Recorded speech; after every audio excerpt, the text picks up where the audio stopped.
जय हिंद दोस्तों, गुरु study channel में आपका स्वागत है। आज हम इस वीडियो में मध्यकालीन भारत के एक नए टॉपिक जो हमारे क्लास चल रही थी उसी का नया टॉपिक है, उस पर हम चर्चा कर दें।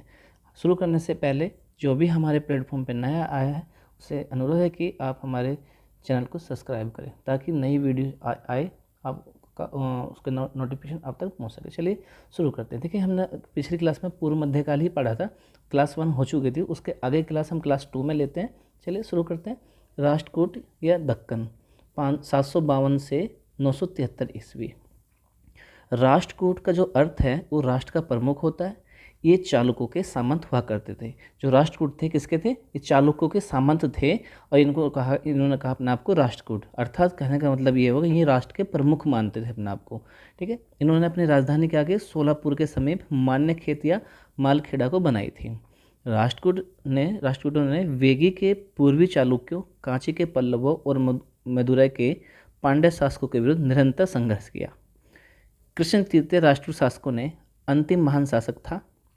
972 ईस्वी में एकजुट विरोधियों द्वारा राजधानी को जलाकर राख कर दिया गया, जिसके बाद राष्ट्रकूटों का अंत हो गया था। जो राष्ट्रकूट शासक अपने धार्मिक विचारों में सहिष्णु थे और उन्होंने शैव संप्रदाय, वैष्णव संप्रदाय और जैन संप्रदाय को संरक्षण प्रदान किया था। नेक्स्ट है दंती दुर्ग 753 से 756 ईस्वी। चालुक्य राजा कीर्तिवर्मन द्वितीय का सामंत था। कौन? दंती दुर्ग किसका सामंत था? चालुक्य राजा कीर्तिवर्मन द्वितीय का ही सामंत था। 753 ईस्वी में राष्ट्रकूट राजवंश की स्थापना की गई थी। कृष्ण प्रथम 756 से 774 ईस्वी। इसने अपने साम्राज्य का विस्तार किया और वर्तमान कर्नाटक और कोंकण पर अपना नियंत्रण स्थापित किया। पल्लव साम्राज्य का अंत किया गया। चट्टानों को काटकर एलोरा के प्रसिद्ध कैलाशनाथ शिव, जो कैलाशनाथ इनके शिव का मंदिर है, उसका निर्माण किया, इसी ने कराया था। किसने? कृष्ण प्रथम ने। नेक्स्ट है ध्रुव 780 से 793 ईस्वी। इसने कन्नौज में सफल अभियान का नेतृत्व किया। नागभट्ट द्वितीय, प्रतिहार और धर्मपाल पाल को हराया इसने। अमोघ वर्ष प्रथम 814 से 878 ईस्वी। इसे दक्षिण का अशोक कहा जाता है। साथ ही गुप्त शासक विक्रमादित्य के साथ इसकी तुलना की जाती है। मान्यखेत में नई राजधानी बनाई इसने, वर्तमान क्या है? मालखेड़ा। इसने पूर्वी चालुक्यों को पराजित किया और पड़ोसियों के साथ मित्रतापूर्ण संबंध स्थापित किए। इसने कन्नड़ भाषा में कविराज मार्ग और संस्कृत में प्रश्नोत्तर रत्नामलिका की रचना की। यह जैन धर्म का अनुयायी था, जैन धर्म को मानता था। कला एवं संस्कृति की अगर हम बात करें तो इस काल में वस्तुकला की द्रविड़ शैली का अत्यधिक विकास हुआ। किसका? वस्तुकला की द्रविड़ शैली का अत्यधिक विकास, जिसका अद्वितीय उदाहरण वर्तमान महाराष्ट्र में एलोरा के कैलाशनाथ शिव मंदिर के रूप में देखा जा सकता है। अन्य महत्वपूर्ण उदाहरण काशी विश्वनाथ मंदिर, पट्टदकल और वर्तमान कर्नाटक के पट्टदकल में जैन नारायण मंदिर हैं। दोनों यूनेस्को की विरासत धरोहर में के स्थल हैं, यानी दोनों यूनेस्को के विश्व धरोहर स्थल हैं। महान अपभ्रंश कवि स्वयंभू और उसके पुत्र को राष्ट्रकूट दरबार में संरक्षण प्राप्त था। नेक्स्ट है साहित्य की अगर हम बात करें, एक तरफ ग्रंथ और उनके रचयिता। साहित्य के किसने कौन कौन से ग्रंथ रखे हैं? तो अगर रचयिता की बात करें, हलायुद्ध, इसने कवि रहस्य की स्थापना की। पाशुरभ्युदय, इसने जिनसेन इसके रचयिता थे। अमोघ वृत्ति के रचयिता थे शाक्तायन। गणित सारग्रह के रचयिता थे महावीरचार्य। नलचंपू के रचयिता त्रिविक्रम भट्ट। विक्रमार्जुन विजय, पंपा, शांतिपुराण, पौना, ये इनके रचयिता थे। हम प्रशासन की बात की जाए, इन राज्यों के प्रशासन व्यवस्था गुप्त साम्राज्य की परंपरा एवं प्रथाओं पर आधारित थी। राजा प्रशासन का प्रमुख और प्रधान सेनापति होता था। न्याय करने का कार्य भी उसी का होता था, यानी कि जो राजा होता था वो प्रशासन का प्रमुख हुआ और सेनापति, प्रधान सेनापति भी था। न्याय करने का जो कार्य था वो राजा का था, राजा ही न्याय करता था किसी भी समस्या को लेकर, प्रजा के प्रति जो भी समस्या रहे उसका जो न्याय किया गया उसको राजा करता है। राजा को सलाह देने के लिए कई मंत्री होते हैं, यानी कि एक उसका भी मंत्रिमंडल होता था अपना, जो आमतौर पर उच्च कुल के होते थे और पद वंशानुगत होता है। तो जो राजा का मंत्रिमंडल होता है उसको सलाह देता था, और ये जो पद होते थे ये वंशानुगत होते थे, पीढ़ी दर पीढ़ी चलते रहते थे। साम्राज्य में कुछ क्षेत्र जो सीधे शासित होते थे प्रशस्ति कहलाते थे, और कुछ क्षेत्र राज्यपालों द्वारा शासित होते थे जिन्हें आंतरिक मामलों में स्वायत्तता प्राप्त थी। प्रशासकीय प्रदेशों को राष्ट्र प्रांत और विषय जिले और भुक्ति में विभाजित किया गया था। राष्ट्र का प्रमुख राष्ट्रपति होता था और उसका कार्य पाल और प्रतिहार प्रशासन की ऊपरी के समान ही था। ग्राम सबसे छोटी इकाई थी और ग्राम का जो प्रधान था वो ग्राम महजाना या ग्राम महतारा गांव के बुजुर्गों की मदद से अपने कर्तव्यों का पालन करता था, यानी कि जो गांव के प्रधान होता है उसे ग्राम महजाना बोलते थे या ग्राम महतारा।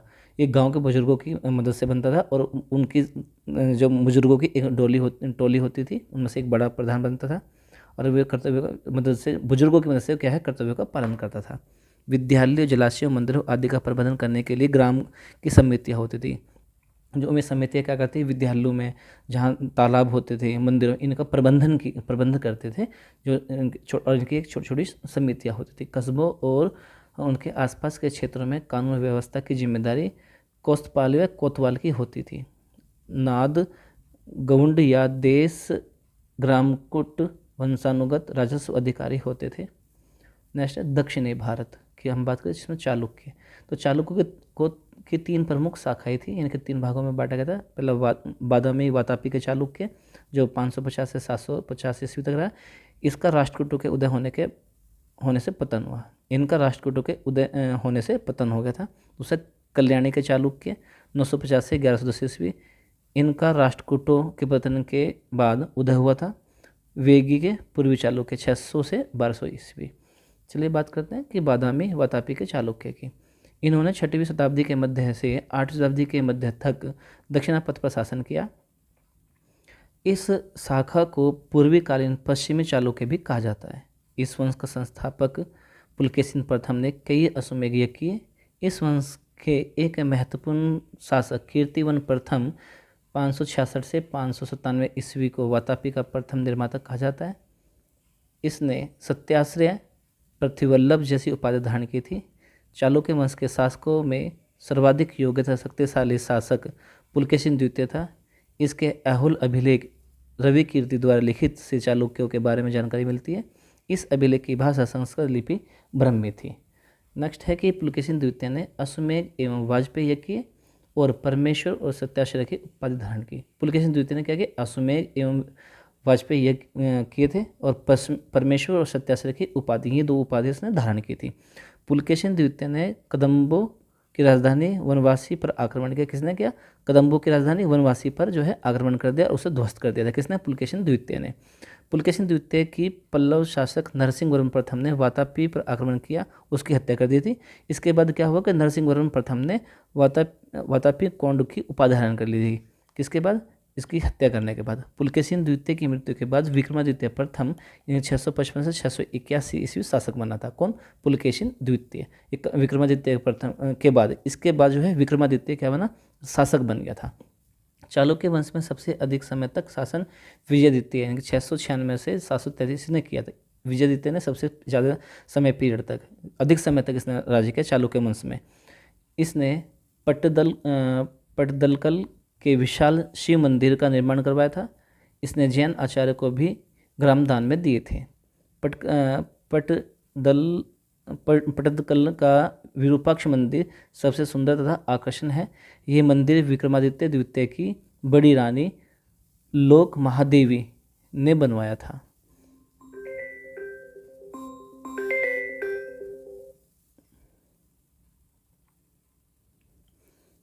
अंतिम चालुक्य शासक कीर्तिवर्मन द्वितीय 745 से 775 ईस्वी था। यह राष्ट्रकूटों से युद्ध करते हुए मारा गया।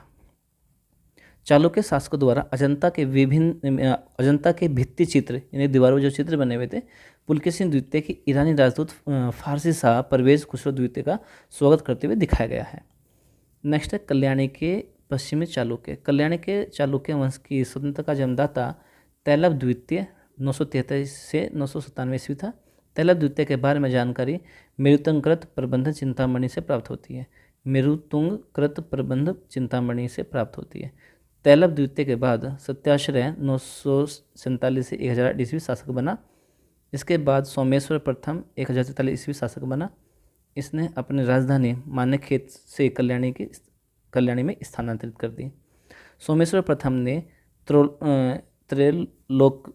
त्रैलोक्यमल की उपाधि धारण की। यह कोप्यम 1052 ईस्वी तथा कुंडल संग्राम 1062 ईस्वी के युद्ध में चोलों से पराजित हुआ तथा इसने तुंगभद्रा नदी में डूबकर आत्महत्या कर ली थी। इस वंश का महानतम शासक विक्रमादित्य षष्ठम 1075 से 1076 से 1126 ईस्वी था। इसकी राज्यसभा में विक्रमादेव चरित्र के रचयिता बिल्लण तथा मिताश्रा के रचयिता विज्ञानेश्वर रहते थे। 1076 ईस्वी में अपने राज्यारोहण के समय विक्रमादित्य षष्ठम ने चालुक्य विक्रम संवत चलाया था। इस वंश का अंतिम शासक सोमेश्वर चतुर्थ था। चालुक्य के शासनकाल में ग्राम के अधिकारी को ग्रामुंड कहा जाता है और इसमें इसकी नियुक्ति केंद्र द्वारा होती है। एहोल और टाउन ऑफ टेम्पल्स कहा जाता है। एहोल को, किसको? एहोल को टाउन ऑफ टेम्पल्स। चालुक्यों का राजकीय चिन्ह वारा था। नेक्स्ट है वेगी के चालुक्य। पुलकेशिन द्वितीय के समय पल्लव चालुक्य का संघर्ष जो हुआ था वो 630 ईस्वी में हुआ था। तब शुरू हुआ जब पुलकेशिन ने महेंद्रवर्मन प्रथम के समय पल्लवों के उत्तरी प्रदेश पर आक्रमण कर अपने आधिपत्य में ले लिया तथा अपने अनुज विष्णुवर्धन को सौंप दिया। यह शाखा वेगी की चालुक्य कहलाई। ठीक है, यानी कि पुलकेशिन द्वितीय ने क्या किया, पुलकेशिन द्वितीय के समय पल्लव चालुक्य के बीच संघर्ष हुआ, उसने क्या किया, इसको अपने अधीन कर लिया। पुलकेशिन ने महेंद्रवर्मन प्रथम के समय पल्लवों के उत्तरी प्रदेश पर आक्रमण कर दिया था, उसको अपने अधीन कर लिया। तो फिर से हमने छोटे भाई विष्णुवर्धन को इसे सौंप दिया था और बाद में इसको क्या कहे, वेगी के चालुक्य ये कहलाने लगे। वेगी राज्य आंध्र प्रदेश के कृष्णा गोदावरी नदी के बीच स्थित है। इसका संस्थापक विष्णुवर्धन था। राजराज द्वितीय का पुत्र राजेंद्र द्वितीय कुलोत्तुंग प्रथम के नाम से चोल साम्राज्य में विलय हो गया। चालुक्य संस्कृति। चालुक्य शासकों में परमेश्वर, सत्याश्रय, परम भट्टारक, परम भागवत, श्री पृथ्वीवल्लभ नामक उपाधि धारण की। इनके केंद्रीय पदाधिकारी विषयपति, महासंधिविगरी, महंत्राधिकारिण, ग्रामकूट आदि थे। चालुक्यों का राजकीय चिन्ह जो है मयूर ध्वज था। चालुक्य मंदिर के उत्कृष्ट उदाहरण बादामी, ऐहोल, पटदलकल से प्राप्त होते हैं। बादामी में 4 गुफा मंदिर स्थित हैं। इसमें प्रथम शैव, दूसरा एवं तीसरा वैष्णव और चौथा जैन धर्म में संबंधित है। पटदलकल के 10 मंदिर में 4 मंदिरों के नागर शैली में बनाया गया है, जिसमें पापनाथ का मंदिर प्रसिद्ध है। नेक्स्ट है कि वातापी के चालुक्यों का राज्याभिषेक पटदकल में होता था।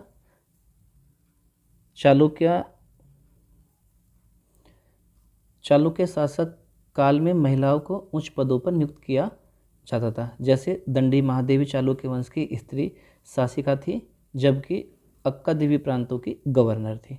चालुक्य का कुल देवता श्री विष्णु एवं उनका प्रतीक चिन्ह वराह था। नेक्स्ट आते कि चोल साम्राज्य 850 से 1279 ईस्वी। 10वीं शताब्दी के मध्य में चोलों का राजनीतिक उत्कर्ष प्रारंभ हुआ, परंतु इनका प्रारंभिक इतिहास संगम युग 3वीं शताब्दी से प्रारंभ होता है। चोल साम्राज्य पेन्नार और कावेरी नदियों के बीच पूर्वी समुद्री तट पर स्थित था। 9वीं सदी में विजयालय के नेतृत्व में चोलों का पुनरुत्थान हुआ। चोल साम्राज्य 850 से 1279 ईस्वी। 10वीं शताब्दी के मध्य में चोलों का राजनीतिक उत्कर्ष प्रारंभ हो गया था। इनका प्रारंभिक इतिहास संगम युग 3वीं शताब्दी से शुरू हुआ। चोल साम्राज्य पेन्नार एवं कावेरी नदियों के बीच पूर्वी समुद्र तट पर स्थित था। 9वीं सदी में विजयालय के नेतृत्व में चोलों का पुनरुत्थान हुआ। चोल साम्राज्य का जो संस्थापक था विजयालय था, जो पहले पल्लवों का एक सामंत था। विजयालय ने तंजौर को राजधानी बनाया किसको? तंजौर को। एवं तंजौर में दुर्गा देवी निशंभू का मंदिर बनवाया। चोलों के सबसे महान शासक राजराज प्रथम और उसका पुत्र राजेंद्र प्रथम हुए। अग्रहट्टा इनके फारसी पहिया के उपयोग में जलाशयों, नहरों, कुओं और जल स्रोतों के माध्यम से पहले से ही स्थापित सुचारू सिंचाई व्यवस्था को भी सुविधाजनक बनाया। आदित्य प्रथम 871 से 907 ईस्वी, इसने तोड़मंडलम एवं पर आक्रमण कर अंतिम पल्लव शासक की हत्या कर दी और तोंडेनाडु एवं नरकेसरी की उपाधि धारण की। इस प्रकार इसने चोलों को पूर्ण स्वतंत्रता दिलाई। प्रांतक प्रथम 907 से 950 ईस्वी, इसने 915 ईस्वी में वेलूर के युद्ध में पांड्य राजा राजसिंह द्वितीय एवं श्रीलंका का राजा कश्यप पंचम की सेना को पराजित किया। 947 ईस्वी में राष्ट्रकूट नरेश कृष्ण तृतीय ने तक्कोलम के युद्ध में प्रांतक प्रथम को पराजित किया। प्रांतक प्रथम के समय में उत्तरी मेरू के अभिलेख 919 ईस्वी से चोल स्थानीय स्वशासन की जानकारी मिलती है। राजराज प्रथम 985 से 1014 ईस्वी, महान चोल शासक जिसने दक्षिण भारत के बड़े क्षेत्र में चोल साम्राज्य का विस्तार किया। इसकी उपाधि थी मुंडी चोल मंडलम, जैनकोंड एवं शशिपाद शेखर। इसने चेर शासकों, पांड्य शासकों को हराया और मालदीव को जीत लिया था इसने। शैलेंद्र शासक मलय प्रादीप के विरुद्ध नौसैनिक अभियान किया था इसने चोलों में सर्वप्रथम स्थायी सेनाओं एवं जल सेना का गठन किया था। राजराज प्रथम ने अपना एक दूतमंडल चीन भेजा था। राजराज प्रथम ने केवल उत्तरी श्रीलंका को जीता, जबकि संपूर्ण श्रीलंका को राजेंद्र प्रथम ने जीत लिया था। चीन के साथ इसका व्यापार, इसने क्या किया, चीन के साथ अपना व्यापार भी बढ़ाया। 1010 ईस्वी में यानी कि 1010 ईस्वी में तंजावुर में शिव का समर्पित राजराजेश्वर मंदिर, जिसे वृद्धेश्वर मंदिर भी कहा जाता है, का निर्माण करवाया था। राजराजेश्वर मंदिर या वृद्धेश्वर मंदिर चोल साम्राज्य के मौजूदा मंदिरों में सबसे बड़ा मंदिर है।